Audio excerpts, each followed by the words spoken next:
Täna siis räägime flöödimängu positsioonist, mismoodi peaks olema flööt käes ja mismoodi peaks flöödimängija seisma, et vältida igasuguseid üleliigseid pingeid, üleliigseid koormusi, mille tulemusena võivad isegi tekkida lihasvalud ja lihaspinged.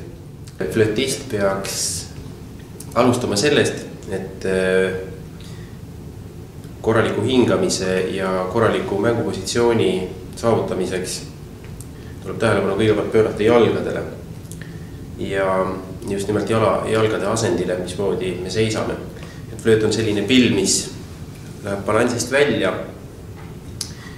Flöödi raskus langeb meie paremale küljele ja me tihtipeale ei pane seda tähele ja mängime mõnikord jalad täiesti koos. Aga sellisel juhul on keha veel rohkem balansist väljas ja kui mõelda näiteks hingamisele, siis põhimõtteliselt üks pool meie kehast ja üks pool kopsust on rohkem kinni kui teine pool, sellepärast et kui me viime käed paremale poole, nii nagu flööt käes on, siis me vajutame kinni ühe poole kopsust. Nüüd või vähemalt osa kopsust ja seega sissehingamine ei ole kvalitatiivne. Et mängupositsioon peaks siis olema selline, et just nimelt see balansist väljas olev, keha üldisest balansist väljas olev flööt jääks võimalikult meie raskus keskmesse. Ehk siis alustama peaks sellest, et vasak jalg võiks olla natukene eespool ja see seis võiks olla selline mitte kannad koos, vaid selline mugav hargseis. Nüüd keha raskus peaks jalgadele rakenduma niimoodi, et kui me mõtleme oma varvastele, et siis kahe väiksema varba ja kahe suurema varba vahel on sellised mõttelised punktid ja kannal on kolmas mõtteline punkt. Et me jaotame keha raskuse, kui me natukene kõigume seda edasi-tagasi, siis me neid punkte suhteliselt hästi tunneme ja keha raskus peaks siis olema jaotatud võrdselt 6 punktile. See tähendab siis kahe väiksema varba vahelisele punktile, kahe suurema varba vahelisele punktile ja kanna keskosale. Ja niimoodi mõlemal jalal. Ja neid on kaunis lihtne ära tunda lihtsalt sellise pisut ettepoole tahapoole kõigutamisega. Et kui sa nüüd võtad selle flöödi kätte ja mängupositsiooni ja kui sa paned käed või paned jalad sedamoodi kokku ja võtad flöödi kätte, siis sa tunned, et su keha on balansist väljas ja nüüd nii kui sa liigutad ennast sellesse õigesse positsiooni, on momentaalselt see seismine ja keha balanss on õige. Tunned, eks ole, kuidas siit poolt läheb keha kinni ja siit poolt ka. Ja kui sa astud, eks ole, selle sammu, siis on kehas ja kopsus ja kogu selles lihaskonnas siin on sul automaatselt palju vähem pingeid. Ja siis, kui sa kõigud natukene edasi-tagasi, eks ole, siis sa leiad nagu selle positsiooni, õige positsiooni üles. Noh, mõistagi mängides me ju ikka liigutame ja suured kunstnikud lava peal, eks ole, kõnnivad ringi edasi-tagasi vaatajat isegi. Et see käib nagu musitseerimisega kokku, aga põhimõtteliselt keegi ei unusta seda õiget mängupositsiooni siiski. Et mida suurem tehniline koormus on ja mida rohkem on tarvis kontsentreerida, eks ole, siis sõrmetehnikale, seda rohkem tavaliselt jäävad ka muusikud laval seisma. Kui meil on lihtsamad ja aeglasemad lõigud, siis see musitseerimine on lihtsam tulema. Aga samas tehnika, suutlikkuse piiril tehnika mängimine eeldab ikkagi väga head balanssi ja väga head seisuasendit.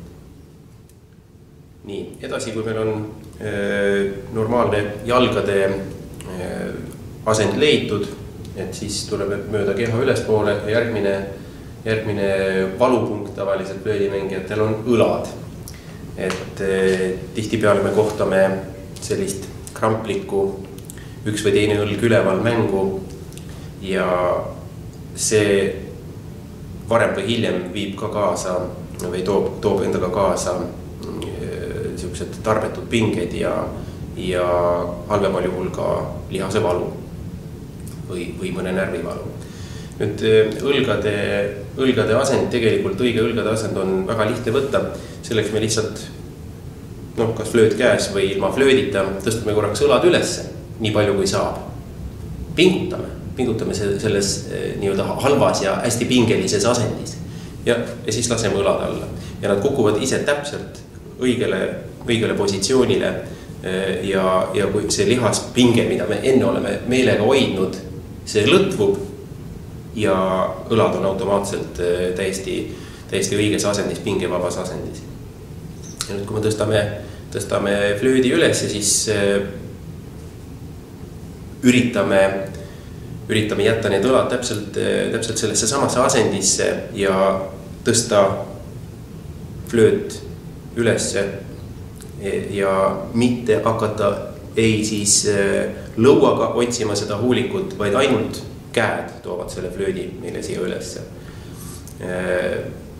Ei üks ega teine õlg ja me ei hakka otsima huule ja lõuaga seda huulikut. Et kui sa nüüd prooviksid seda, et kõigepealt hoia lihtsalt flööti käest, tõsta õlad ülesse, pingesse hoia pinges õlad ja nüüd lase nad lihtsalt alla kukkuda lõdvalt. Ja see ongi nüüd täiesti normaalne, täiesti õige õlgade asend. Ja kui sa nüüd tõstad flöödi ülesse, eks ole, siis ei järgne sellele mitte mingisugust otsimist ei siit ega sealt ega siit, vaid lihtsalt käed pea püsti ja käed tõstavad flöödi siia ülesse. Ja see ongi siis selline õige ja pingevaba mängupositsioon meil. Nüüd edasi tulekski rääkida sellest käteasendist. Et käed peaksid omama nagu sellist funktsiooni, et just nagu flööt oleks oluliselt raskem, kui ta meil on. Kui meil on nüüd, ütleme, selle flöödi asemel siin oleks käes täpselt samasugune, aga näiteks seest tina täis flööt, siis me kunagi ju ei jaksaks hoida teda niimoodi, et küünarnukid on sedasi. Ta lihtsalt on nii raske, et meil ei ole isegi võib-olla jõudu teda niimoodi hoida. Et käteasend võiks olla selline, et kuna flöödil ikkagi mingisugune teatav mass on ja teda on lihtsam hoida, kui me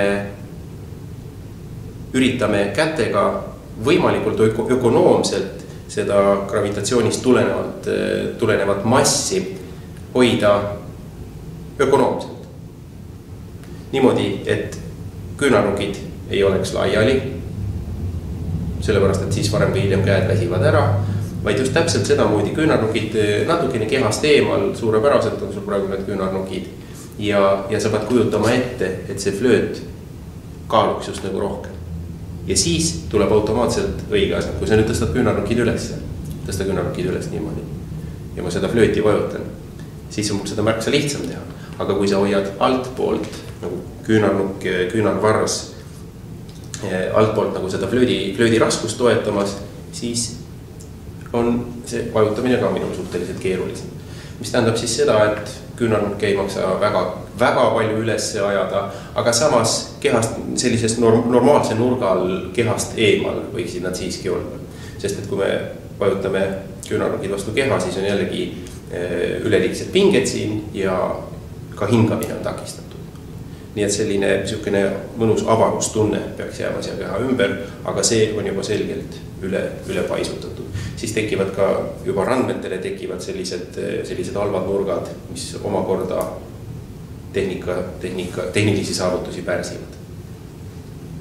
Nüüd siin sellel flöödil on kasutusel on sellised spetsiaalsed muusikapoodidest kättesaadavad plaastrid või kuidas neid nimetadagi, plaastrid, mis siis on tehtud sellisest materjalist, et kui flööti mängides näiteks mingisugusel palaval päeval või palavates saalides prožektorite all käed rohkem higistavad, et siis need plaastrid on sellise konsistentsiga, et nad peavad erinevalt siis sellest pillimaterjalist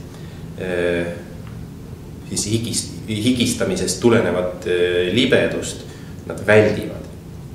Ja neid ma väga soovitaksin kasutada, neid saab muusikariistade kauplusest. Ja teine hea funktsioon on neil, et kui me alustame lastele nagu selle pillimängu õpetust lastele, siis tihtipeale lapsed kas tähelepanematusest või tont teab millest hoiavad pilli siis ebaökonoomselt, et mitte öelda valesti.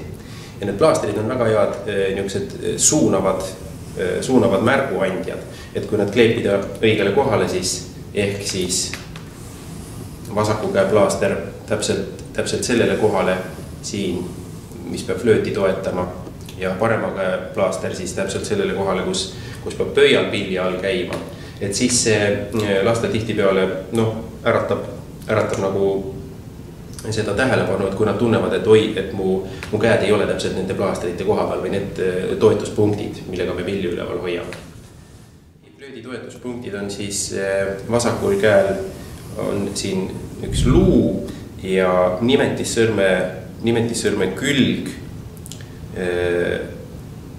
flööt peaks siis toetuma nagu nimetissõrme küljele ja sellele luule.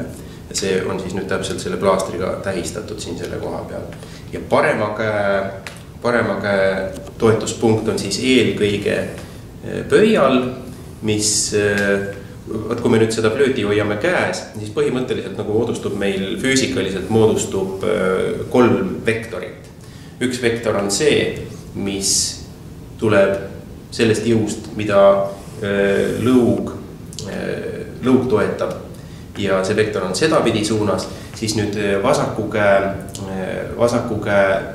vektor läheb selja taha suunas ja parema käe vektor tuleb jälle siitpoolt suunas niimoodi, et tegelikult on nagu flööt on siis toetatud 3 punktist. Võib-olla väikesel määral ka parema käe viienda sõrmega. Muidugi seda toetuspunkti peaks nüüd siin võimalikult vältima, et loomulikult ta on toetus, aga suurem osa, 90% sellest toetuspunktist peaks ikkagi olema parema käe pöial.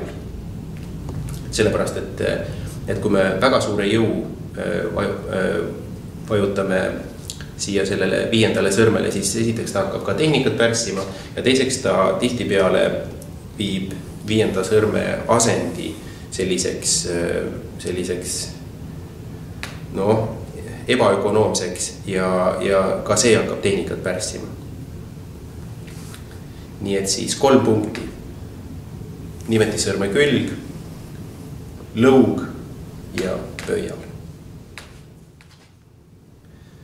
Nüüd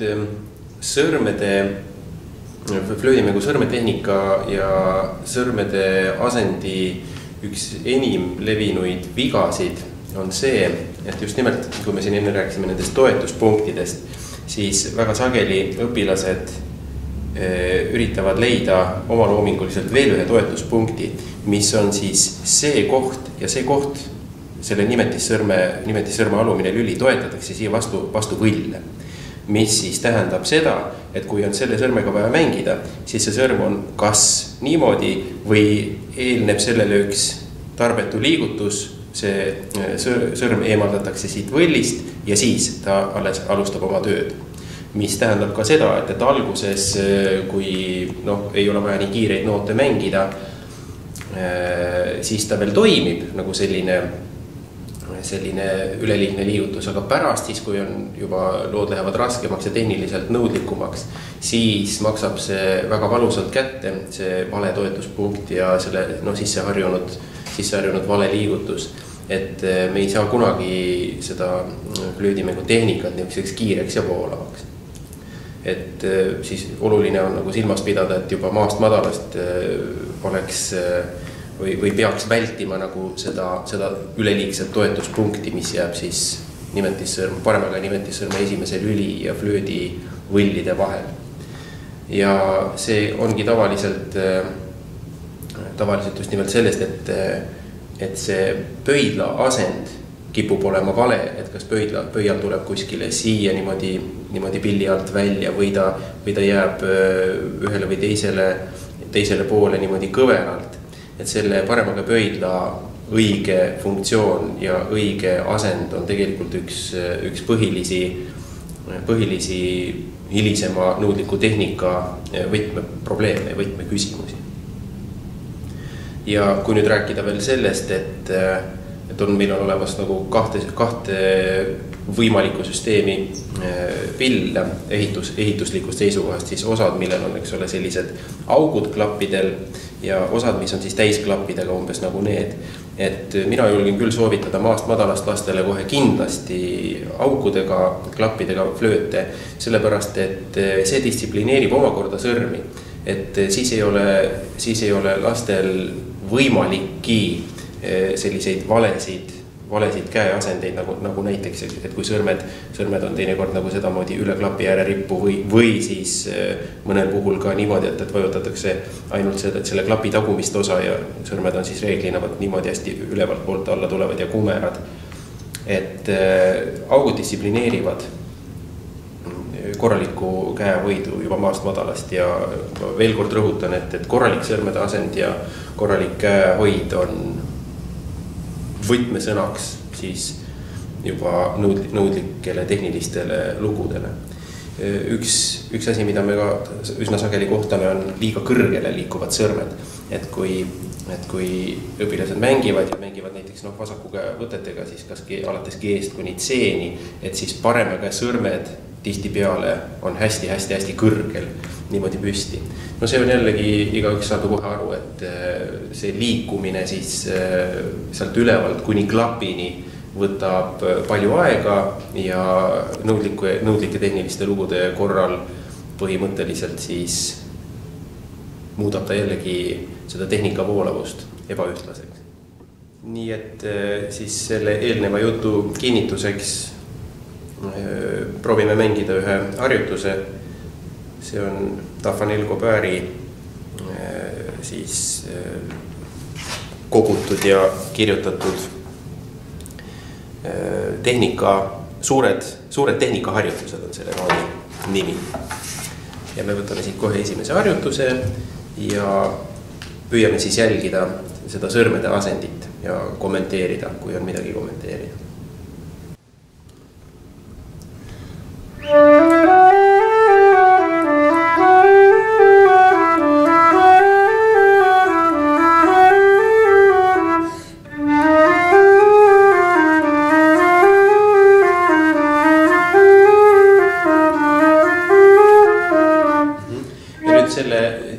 Siin me praegugi nägime nüüd praktiliselt ideaalset sõrmede liikumist ja ideaalset flöödimängu positsiooni. Et see võiks olla siis niisuguseks eeskujuks, mismoodi peaksid sõrmed liikuma ja missugune peaks olema sõrmede asend flöödi peal ja siis sellest lähtuvalt ka kogu flöödirepertuaari esitamine. Siis võib-olla mõned väikesed näited siis sellest, et missugused on ka enam levinud vead sõrmede töö korral, kui sa nüüd võtad selle pilli kätte, siis mõnikord me kohtame parema käe nagu niisugust asendit, eks ole, et see flöödi raskus ei toetu mitte nimetissõrme küljele, mis oleks nagu õige, vaid et see ranne on liiga enda poole pööratud ja flööt siis toetub omakorda nagu peopesa poole. Et selline asend kindlasti toob kaasa jällegi tulevikus tehnilise küündimatuse. Nüüd teine levinud viga on need nii-öelda hokikepi tüüpi sõrmed, et iseäranis sageli juhtub seda paremaga väikese sõrmega ja vaat just selline asend paremaga väikesel sõrmel takistab ka kindlasti tulevikus voolavat tehnikat. Et siis väikese sõrme asend peaks kindlasti olema kumer, sõrmeots toetub siia klapile ja siis, kui väikese sõrme asend on ideaalne, siis on tegelikult juba järgmised sõrmed on ideaalses positsioonis. Et sellest väiksest sõrmest praktiliselt olenevad ka 2., 3. ja 4. sõrm siin flöödi peal. Nüüd, kui see flööt on nüüd augudega, siin on nagu väga raske vales asendis, nagu flööt ei hakka mängima, kui sõrmed on vales asendis. Aga kohtame me siis jälle sageli võt sellist kätt, eks ole, et kus sõrmed on üle klapi serva. Ja kusjuures seda muidugi on väga lihtne parandada, et kui sõrmele tuleb selline loomulik ja naturaalne kumerus, ja siis on sõrmeots täiesti ideaalselt alati keset klappi. Ja täpselt sama kehtib vasaku käe kohta, et ka vasaku käe 4. ja 5. sõrmel tihti peale on omadus küll siis niipidi, et see viimane lüli, näpu viimane lüli üritab tehniliselt töötada ja mängida seda klappi võt säärases asendis. Et ka siin tuleb täpselt see, millest me parema käe puhul rääkisime, ka sõrme naturaalne ja loomulik kumerus. Et kui sõrmed on ilusti kumerad, siis on sõrmeots ka garanteeritult ilusti keset klappi. Et väikestel inimestel ja lastel on siis mõnikord ka nagu sellised probleemid, et käed ja sõrmed ei ole lihtsalt elementaarselt flöödimänguks vaja minevalt tugevad. Ja et siin on selline pall, seda nimetatakse stressipalliks ja ta on niisugune mõnus pehme ja selle vältimiseks siis, et sõrmedel ei tuleks vaat niisugust hokikepi asendit ei sedapidi ega teistpidi, siis on kasulik lastel seda palli pigistada päevas niimoodi minutikest 5 või 10 või no ei, mitte 10, see 10 läheb võib-olla paljuks. Et pigistada seda pallikest mitu korda päevas ja mitte väga palju järjest. Et see annab siis sõrmede ja käe siis nende sõrmede painutaja ja sirutaja lihastele annab lihtsalt elementaarselt tugevust ja jõudu juurde. Ja sellega käe asend ka oluliselt paraneb. Et on olemas ka selline edasijõudnutele, mis on üsna tugev, aga ta on välja siis aretatud muusikute sõrmede treenimise jaoks. Et selline ta nimi on varigripp ja siin on meil juurest niisugused reguleerimiskruvid, et iga sõrme vedru annab siis erineva, vastavalt siis millist sõrme me rohkem treenida tahame, nagu erineva tugevusega timmida ja reguleerida. Ja kui siis, kuna need vedrud on üsna tugevad, et siis võib-olla lastele, päris väikestele lastele seda ei saa soovitada, aga edasi jõudnud mängijatele kindlasti, et lastele peaks siis jääma nagu see stressipalli pigistamine.